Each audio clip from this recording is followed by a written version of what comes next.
the history behind one of the world's biggest rivalries. Welcome. Today we are going to explore one of the most complicated rivalries in modern history. For more than 4 decades, Iran and the United States have viewed each other as enemies. They have exchanged threats. They have imposed sanctions. They have fought indirectly through allies and proxy groups. But why?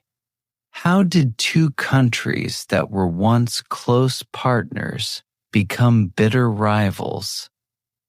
To understand the answer, we must travel back in time, back to the middle of the 20th century, back to a moment that changed Iran forever. In the early 1900s, Iran was ruled by a king known as the Shah. The country possessed one of the world's largest oil reserves. This oil attracted the attention of powerful foreign nations, especially Britain. For many years, British companies controlled much of Iran's oil industry. Most of the profits left Iran. Many Iranians believed their country was being exploited. As anger grew, a new political leader emerged. His name was Mohammad Mossadegh. He promised to give Iran control over its own resources, and millions supported him. In 1951, Mossadegh became prime minister.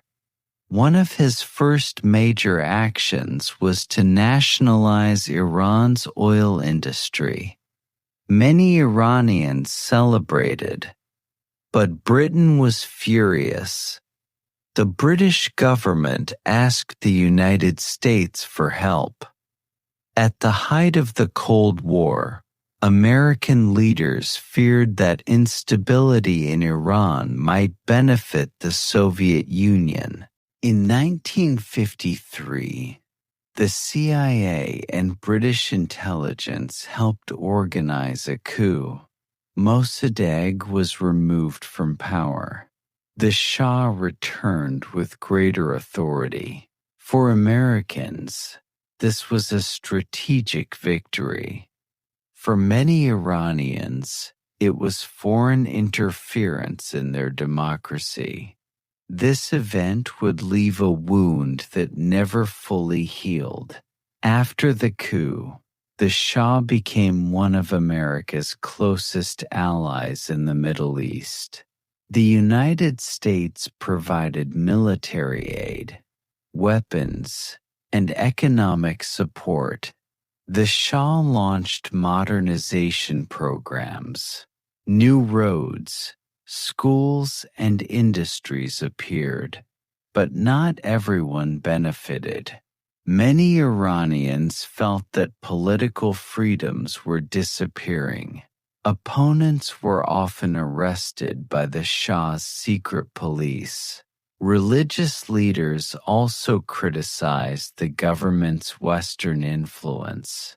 One of those critics was a cleric named Ayatollah Ruhollah Khomeini. His message began attracting followers across the country. A revolution was slowly taking shape. By the late 1970s, protests filled Iran's streets. Millions demanded change. The Shah's government struggled to maintain control. In January 1979, the Shah left Iran. Soon after, Ayatollah Khomeini returned from exile. Crowds welcomed him as a hero. The monarchy collapsed. Iran became an Islamic republic. The new government rejected American influence.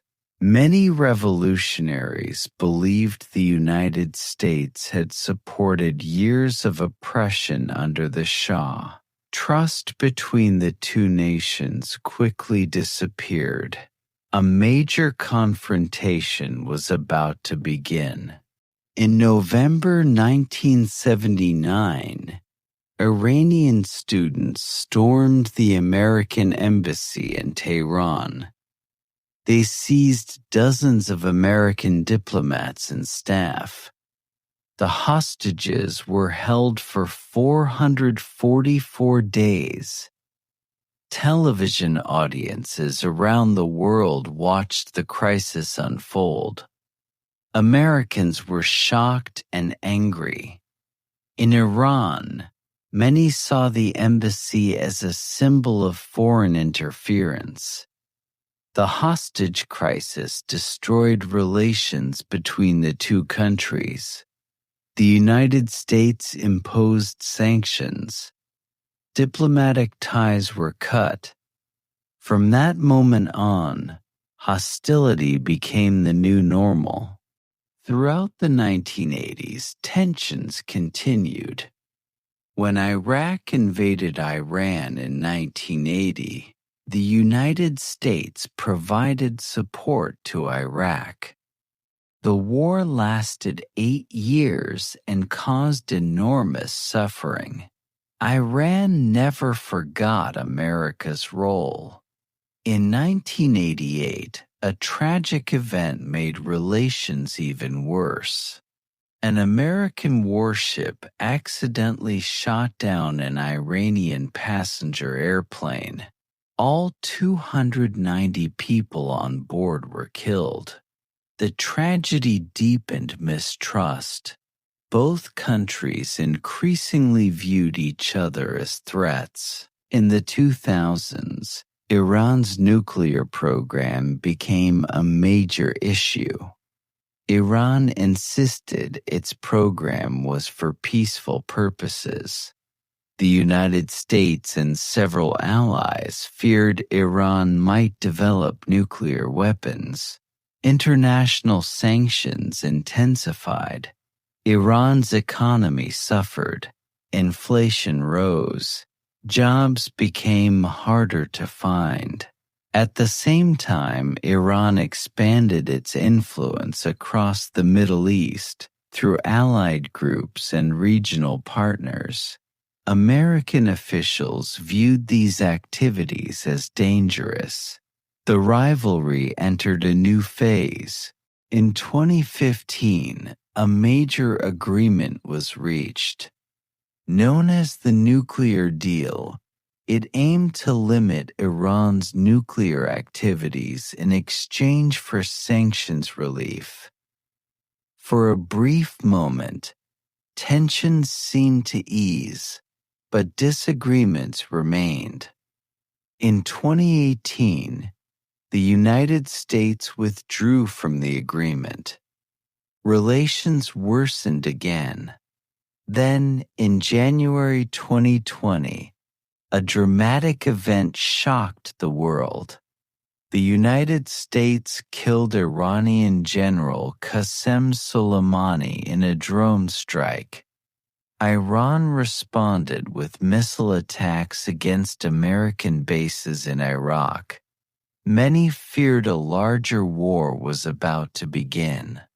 Fortunately, a full-scale conflict was avoided, but the hostility remained.